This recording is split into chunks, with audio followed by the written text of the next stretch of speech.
என்னை பொறுத்த வரைக்கும் வேலை அப்படிங்கிறது நம்மளுக்கு ரொம்ப மனசுக்கு பிடிச்ச ஒரு வேலையா இருக்கணும். டே டு டே அந்த வேலையை நம்ம திரும்ப திரும்ப செய்யணும்னு தோணும். எத்தனை வாட்டி செஞ்சாலும் நம்மளுக்கு போரும் அடிக்கக்கூடாது. ஸோ வேலைன்றது அந்த மாதிரி இருக்கணும்னு நினைக்கிறேன். ஏன்னா இன்னைக்கு வேலையினால தான் நம்மளுக்கு நிறைய அந்த ஸ்ட்ரெஸ், அப்புறம் அந்த ஸ்ட்ரெஸ்ஸை போக்குறதுக்கு பல வழிகள் அப்படிலாம் இருக்கு இல்லையா. ஸோ நம்ம சிம்பிளாக வேலையை லவ் பண்ணி பண்ண ஆரம்பிச்சிட்டோம் அப்படின்னாலே அங்கேயே மேக்ஸிமம் எல்லாமே முடிஞ்சிரும் அப்படின்னு நினைக்கிறேன். என்னை பொறுத்த வரைக்கும் வேலை அப்படிங்கிறது நம்மளுக்கு ரொம்ப மனசுக்கு பிடிச்ச ஒரு வேலையா இருக்கணும். டே டு டே அந்த வேலையை நம்ம திரும்ப திரும்ப செய்யணும்னு தோணும்.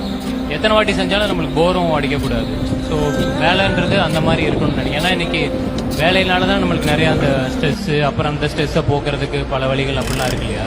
ஸோ நம்ம சிம்பிளாக வேலையை லவ் பண்ணி பண்ண ஆரம்பிச்சிட்டோம் அப்படின்னாலே அங்கேயே மேக்ஸிமம் எல்லாமே முடிஞ்சிரும் அப்படின்னு நினைக்கிறேன்.